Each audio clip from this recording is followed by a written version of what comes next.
All right, guys. This is just a quick little one of 3 video series that I'm making, other than being way too long for YouTube. But so I'm breaking them up into increments. But anyways, long story short, guys, I came out here to the range today with my 450 Bushmaster bolt action with the new GT450 GSL suppressor on it right here. I have for ammo, I'm shooting the 250 grain, just a standard black Hornady, and I have some subsonic from loaded up from Detroit Ammo Company right here out of Detroit, Michigan. Actually, I think they're like Macomb, Detroit area.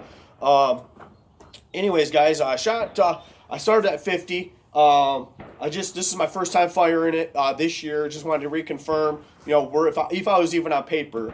2, I don't plan on using this gun for anything other than suppress now that I have it. So I just went and I wanted to see what the big difference was between, the regular factory ammo, a multiple things I wanted to play with. The sound of the suppressor, the muzzle velocity, the trajectory of the ammo with the suppressor.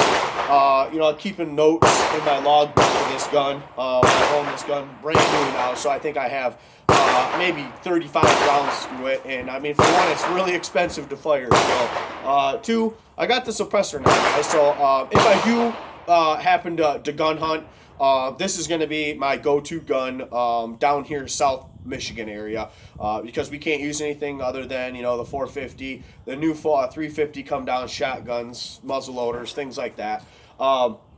But anyways, guys, I got 100 yards out there. I'm going to go ahead and I'm going to confirm 0. So I have 4 rounds with the suppressor on it. I'm going to go ahead and punch a couple holes down in there, and I'm not aiming anything. I got some cardboard down there with an orange dot on it. If I can get within inch and a half of that orange dot with the suppressor on it, I only have 4 rounds, so I can't get too picky for now, just to get me down there at 100. But now, I mean, the way this gun is set up right now is I torqued everything down last night. I got the Vortex Viper PST 620 by 50 scope, parallax. I mean, it's a non-zero M1 MOA scope. So right now, this is a great scope for this gun. I mean, I'm not a big I'm a big Vortex fan, but I'm not a big BDC fan. This is definitely like a deer hunting, back of your truck type gun. So anyways, guys, I'm going to go ahead and I'm going to punch some hundreds and go from there and see what we got. So we're going to single load these. Everything's parallax is set up. So let's go ahead and rock and roll and see what we got going on here.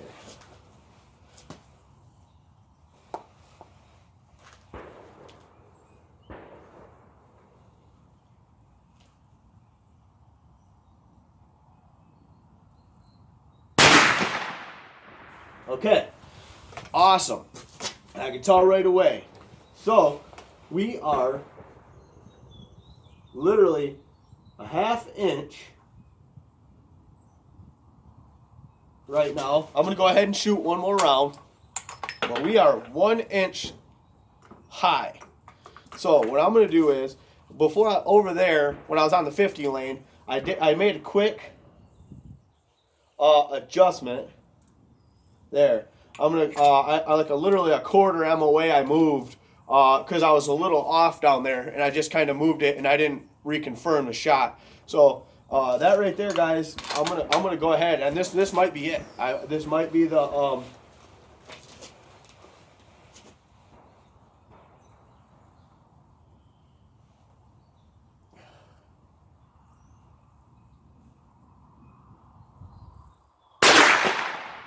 All right. There, we are locked in there. So, actually I went a little too far, so I'm going to bring that back. 1, there we go. That is deadly, guys, at 100. I'll tell you, I got about a quarter size little sticky tape down there, and that's awesome. So I'm going to go ahead and I brought actually quite a few subsonic ammo rounds. So my hearing to me is very important. I spent a lot of years in the military shooting and all that stuff, infantry, and you know, I have lost a lot of my hearing, unfortunately. But I still, now that I still have some left, no matter suppressed or not, I still wear muffs. And kids too. My son shoots suppressed on his rifles, and I always make him wear headphones all the time too. So it's just one of those things that once it's gone, it's hard to get back, guys. So I'm gonna shoot subsonic now, guys, and I think you're gonna be really surprised how quiet this ammo is. I can't remember what factory 450 ammo was feet per second wise. I mean, like 16 to 1800 feet per second. And this subsonic ammo was like 920 or something like that. It was just ridiculous. So I'm gonna keep shooting at the same target, and I'm pretty sure I'm gonna see a big, you know, trajectory drop. But sound wise, this stuff really is, you can barely hear it.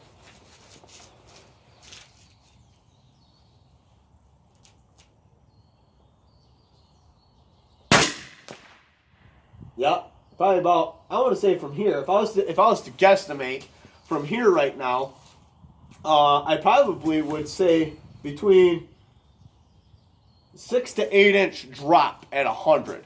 So I was about 3 inch drop over there. So I figured probably about 6 inch, 5 to 6 inch drop at 100.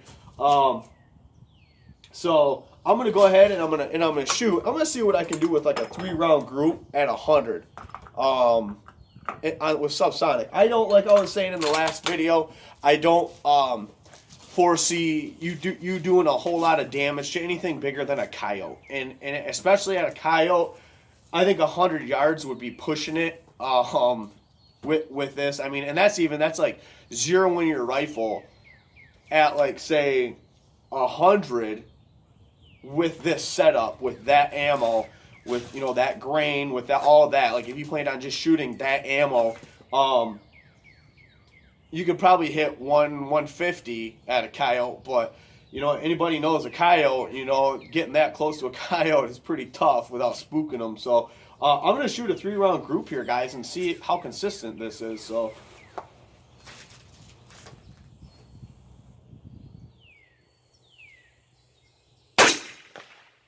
okay, we're about 2 inch. 2 inches to the 5 o'clock of that last shot. So,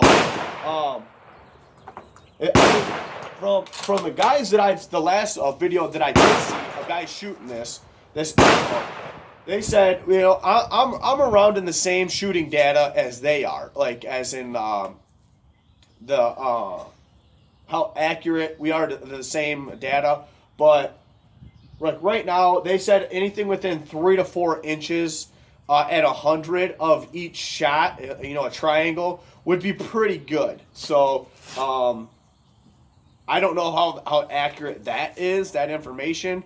But right now, I mean, it's kind of making more sense now that I'm actually shooting it myself.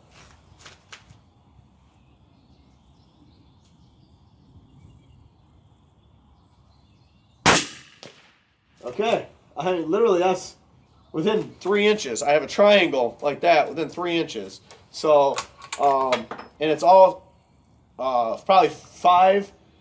I'll say 6. We'll average a 6 inches low, dead center at 100. So now, okay, clear.